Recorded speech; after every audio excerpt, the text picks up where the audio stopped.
말씀은 창세기 7장 말씀입니다.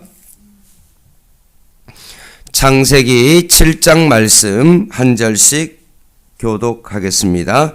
7장 1절, 창세기 7장 1절 제가 읽겠습니다. 여호와께서 노아에게 이르시되 너와 내 온 집은 방주로 들어가라. 이 세대에서 내가 내 앞에 의로움을 내가 보았음이니라.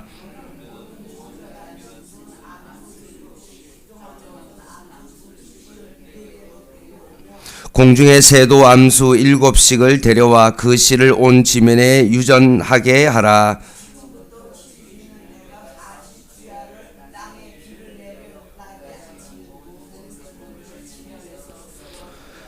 노아가 여호와께서 자기에게 명하신 대로 다 준행하였더라.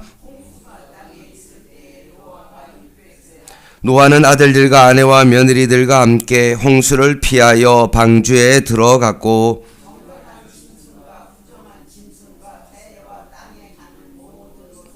하나님이 노아에게 명하신 대로 암수 둘씩 노아에게 나와 방주로 들어갔으며 노아가 600세 되던 해 둘째 달 곧 그 달 11의 날이라. 그날에 큰 기품의 샘들이 터지며 하늘의 창문들이 열려 곧 그날에 노아와 그의 아들 셈, 함, 야벳과 노아의 아내와 세 며느리가 다 방주로 들어갔고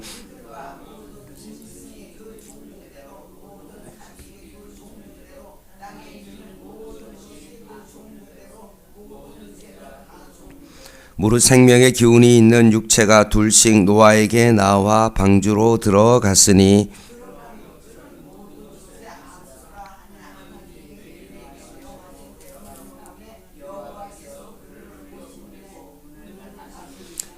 홍수가 땅에 40일 동안 계속된지라. 물이 많아져 방주가 땅에서 떠올랐고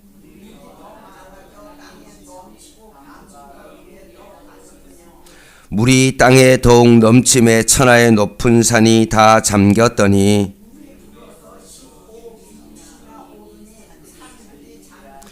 땅 위에 움직이는 생물이 다 죽었으니 곧 새와 가축과 들짐승과 땅에 기는 모든 것과 모든 사람이라.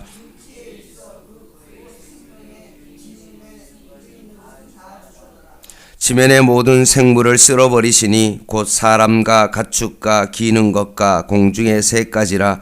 이들은 땅에서 쓸어버림을 당하였으되 오직 노아와 그와 함께 방주에 있던 자들만 남았더라.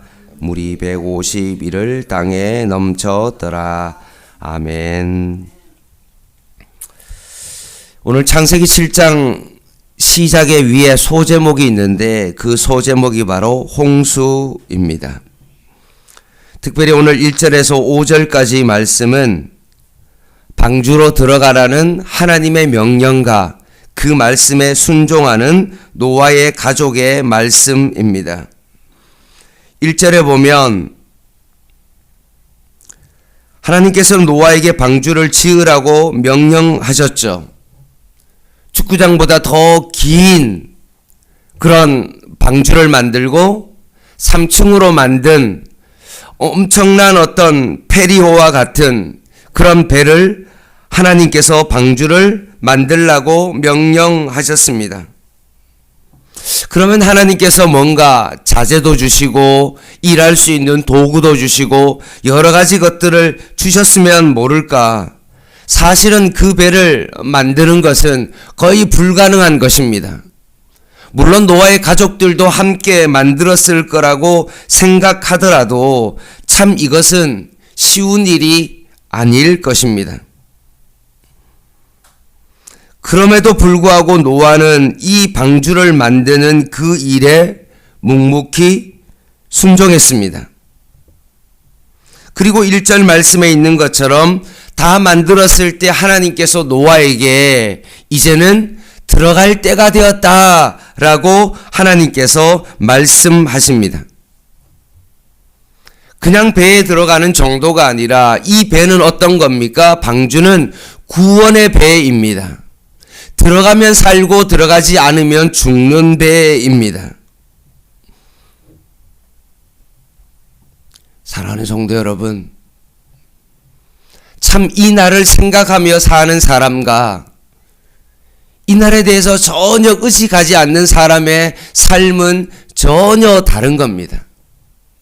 주일날도 말씀했던 것처럼 이 세상 가운데 근심이 너무나 많고 염려가 너무 많은 가운데 우리는 어떻게 이 염려를 이기며 살아갈 수 있습니까? 다른 방법이 없습니다. 인간의 노력으로 그 염려를 이길 수 있느냐? 그거는 불가합니다. 너희는 마음에 근심하지 말라. 하나님을 믿으니 또 나를 믿으라. 너가 정말로 하나님을 믿는다면 그 믿음처럼 예수 그리스도를 믿는 길 외에는, 예수 안으로 들어가는 길 외에는 다른 방법이 없는 겁니다. 뿐만 아니라 예수님께서 우리를 위하여 거처를 예비하러 천국에 가셨고,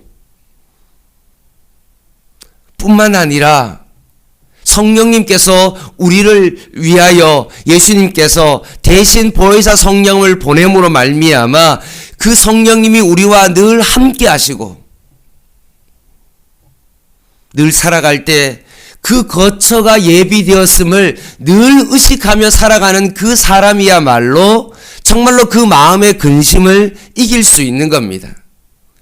이 땅의 삶이 다가 아니라 우리에게 정말로 하나님의 그 처소가 예비되어 있음을 의식하며 살아가는 그 사람이야말로 그 근심을 이길 수 있는 사람이죠.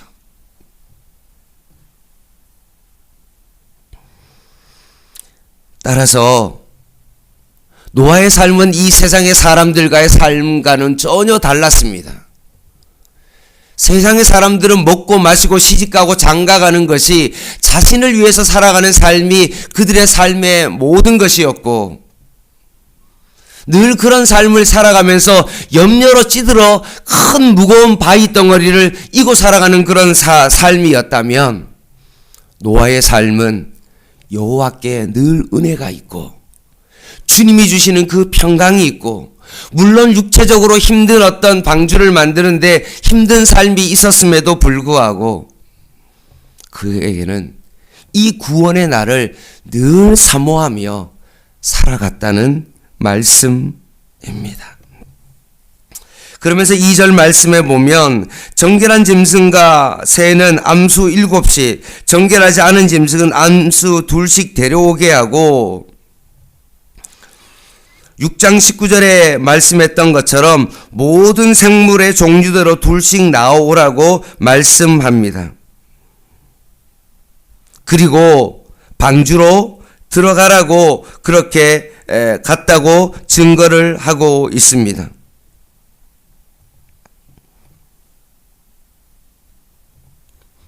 만약에 노아가 방주에 들어갈 동물을 직접 잡아온다, 참 어렵지 않을까요? 큰 막 코끼리와 같은 어떤 그런 것들을 데리고 오는 것 쉽지 않았을 것입니다. 맹금류도 있고 여러 가지의 어떤 동물들이 있으니까 아마 평생 그 동물을 잡으러 다녀도 아마 반의 반도 아마 못 채우고 죽었을 것입니다. 그런데 어떻게 그 동물을 넣었다고 했죠? 하나님께서 그 동물들을 방주로 이끌어 오십니다. 그래서 노아는 2씩 동물들을 채우면서 방주 안으로 들어갈 수 있게 했다는 말씀입니다. 4절입니다. 지금부터 7일이면 내가 40주야를 땅에 비를 내려 내가 지은 모든 생물을 지면에서 쓸어버리라 라고 말합니다. 일주일 남았다라고 하나님께서 알려주십니다. 방주에 들어올 수 있는 마지막 기회가 주어진 것입니다. 흔히 노아의 방주는 정확히 알 수 없지만 거의 한 120년 동안 방주를 만들었다라고 추정합니다.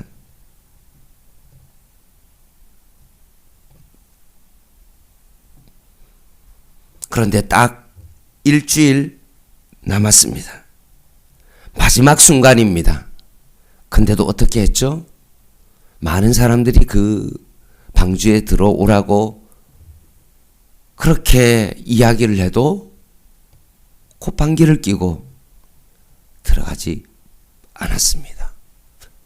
그냥 추측을 했을 때, 노아가 혼자 지을 수가 없었을 때, 만약에 친한 친구나 뭐 아는 사람들에게 지금의 그냥 단순한 생각으로 혹시나 인부를 쓰지 않았겠습니까? 좀 와서 좀 도와달라. 내가 좀 돈을 좀 줄 테니 만약에 좀 일을 도와달라라고 만약에 했다고 하더라도, 함께 방주를 지었던 사람이 만약에 생각하건대 있다고 하더라도, 그러면 그 사람에게라도 좀 너가 이제 들어와라. 너가 정말 나를 도왔는데 이 방주가 문을 닫힌다. 라고 그렇게 했는데도 불구하고 그 사람들조차도, 함께 일을 했다고 한다면 그 사람들조차도 방주 안으로 들어오지가 않았다는 말씀입니다.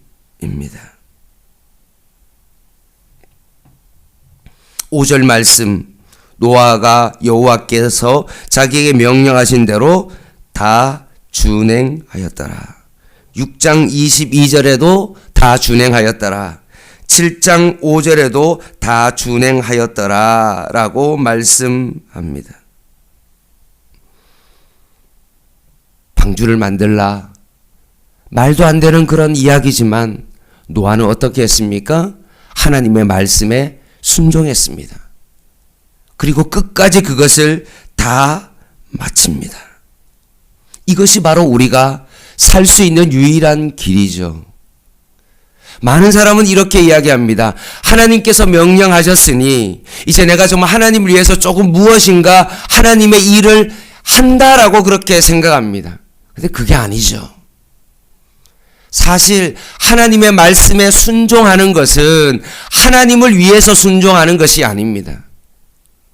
그 순종은 누구를 위한 순종입니까? 내가 사는 어떤 순종이라는 거죠. 하나님께서 노아에게 방주를 만들라라고 명령했을 때 노아가 정말 하나님을 위해서 방주를 만든 것입니까? 모세가 그것을 다 준행했을 때 과연 이것은 누구를 위한 것이었습니까? 노아와 그의 가족을 위한 거죠. 우리가 정말로 교회에서 하나님의 말씀에 순종하며 어떤 일을 봉사하고 주님을 위해서 내 삶을 드리는 것, 이건 누구를 위한 것입니까? 내가 조금 주님을 위해서 뭔가 하는 것입니까? 절대로 아닙니다. 그것은 하나님께서 우리를 위하여 너가 하나님의 말씀 가운데 순종하라고 명령하시는 것입니다. 이제 6절부터 12절까지 홍수 심판이 시작되어집니다. 그리고 노아의 홍수 심판이 있는 날이 600세라는 것을 밝힙니다. 그리고 8절 9절 말씀에 있는 것처럼 정결한 짐승과 정결하지 않은 짐승, 새를 비롯한 기어다니는 것들이 암수 둘씩 노아에게 방주로 나왔을 때 결국 그 방주 안으로 들이는 그 모든 것들은 누가 했습니까? 노아가 했겠죠. 하나님께서 방주 안까지 다 그렇게 하지는 않았습니다. 그러니까 참 우리가 이 말씀을 보면 하나님께서 우리의 삶 가운데 역사하시는 어떤 그런 일들이 있고 그 이후에 우리가 또 해야 될 그런 역할이 있다는 거죠.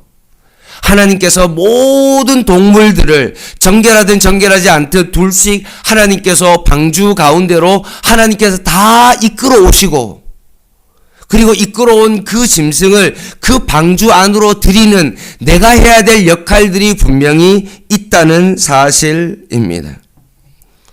3층으로 되어 있으니 이 동물은, 덩치가 큰 동물은 위에까지 좀 올리기는 힘드니까 이쯤에 배치를 하고, 뭐 2층에는 어떤 동물들을 넣고 뭐 이런 것들을 다 노아가 구상해서 결국 그 배 안으로 다 채우지 않았겠습니까? 하나님께서 다 알아서 해 주시겠지. 그건 아닙니다. 그리고 난 다음에 10절에 보면 7일 후에 홍수가 땅에 덮입니다. 노아가 600세 되던 해 둘째 달 곧 그 달 11의 날이라 라고 되어 있습니다. 방주로 들어간 날은 600년 2월 10일이었고 결국 비가 내리기 시작한 날은 10절 말씀에 근거하면 600세 되던 날 2월 17일에 비가 내리기 시작했고 큰 기품의 샘들이 터지며 하늘의 창문들이 열렸다라고 했던 것처럼 창세기에 보면 윗물과 아랫물로 궁창이 나눠졌던 것처럼 궁창의 위에 있는 물이 완전히 쏟아졌다라고 보시면 됩니다. 그리고 600년 2월 17일에 비가 이제 쏟아지기 시작했는데 12절 말씀에 보니까 밤낮으로 40일 동안 내렸다라고 말씀하십니다.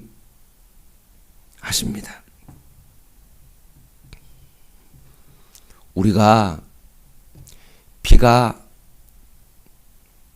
시간당 20mm만 내려도 우산을 쓸 수가 없습니다.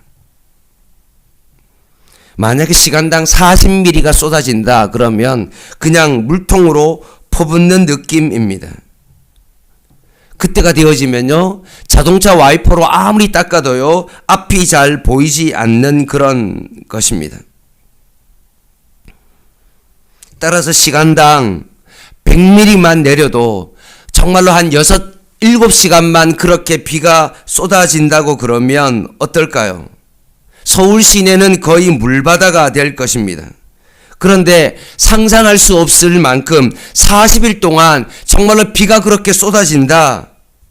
그러면 우리가 생각할 수 없을 만큼 비 양이 퍼붓는 양입니다. 그러면서 심판의 가정을 13절에서 24절까지 말씀인데요.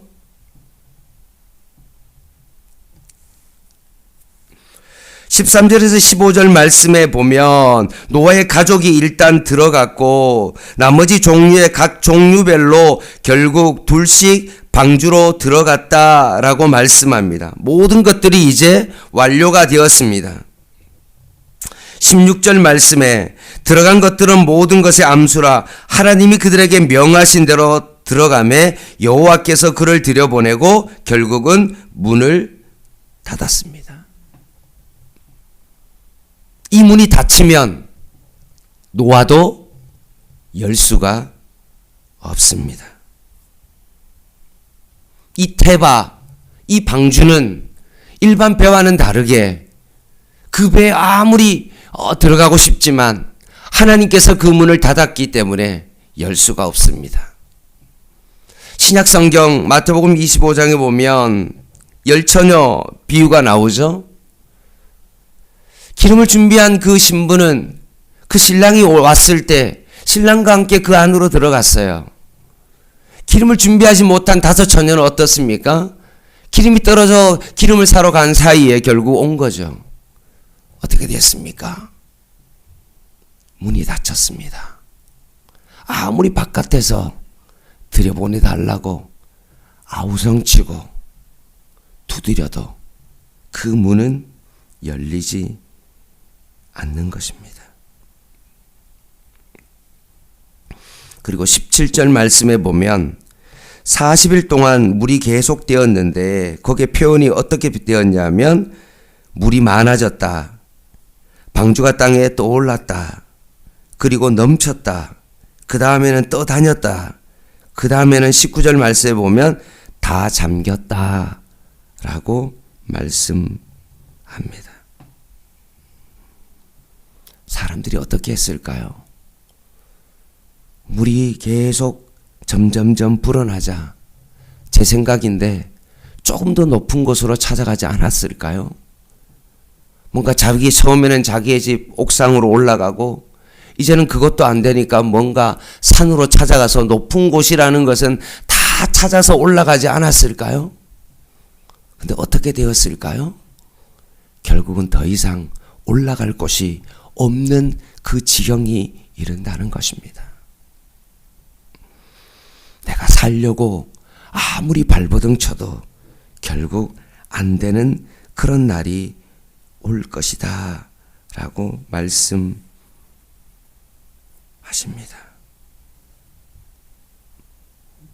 나중에는 어떻게 될까요? 생각을 해보겠습니다. 산 꼭대기까지 올라갔습니다. 그런데 거기에서는 이제 소용이 없는 겁니다. 방주가 높이가 한 15m 정도 되는데 그 15m의 그 차이로 말미암아 세상의 모든 사람들은 다 지면에서 잠기고 죽었습니다. 이 15m가 결국은 삶과 죽음을 결정하게 되었다는 것입니다. 방주 안에 있으면 살고 방주 밖에 있으면 결국 죽는 것입니다. 비가 40일 동안 퍼부었고 150일 동안 그 땅에 넘쳤고 모든 산까지 잠겼다라고 말씀하고 있는 것입니다. 말씀을 마무리하겠습니다. 우리가 생명이신 그 예수 안으로 들어가면 사는 겁니다. 아무리 이 세상 가운데 발버둥 치고 잘 나가더라도 예수 바깥에 있으면 우리 모두는 죽는 겁니다.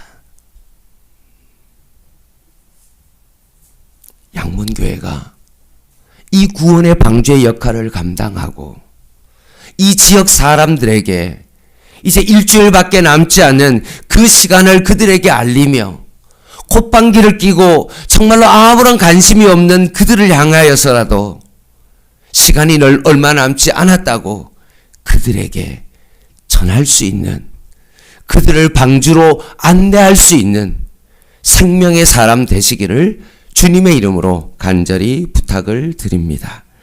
기도하겠습니다.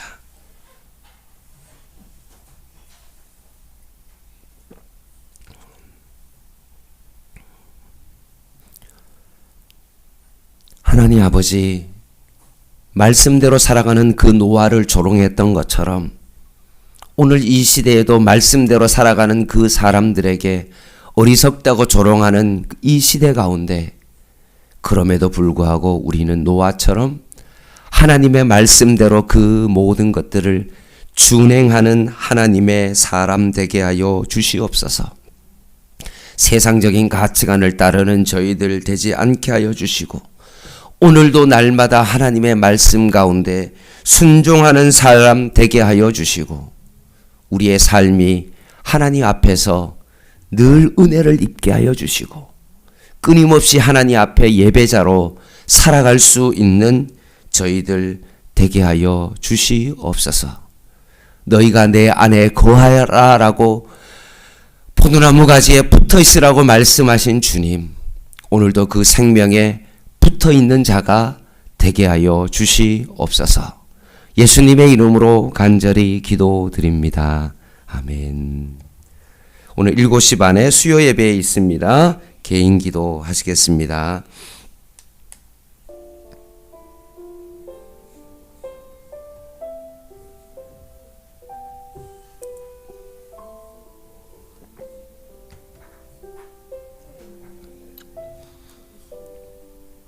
하나님,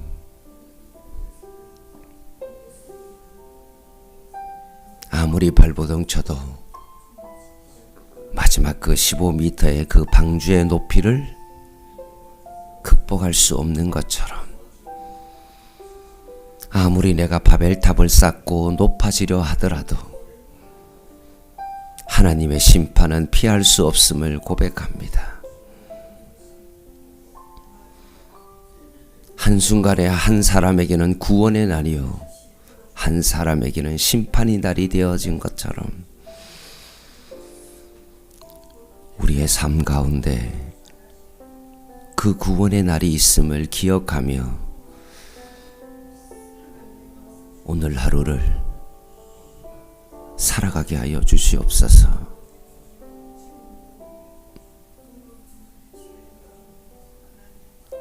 심판의 날에 아브라함의 그 600 600세를 정확하게 알려주시며 그날이 있음을 노아에게 말씀하셨던 것처럼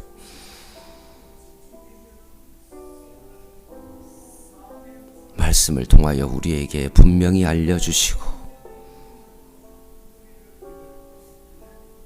말씀 가운데 살아가게 하여 주시옵소서.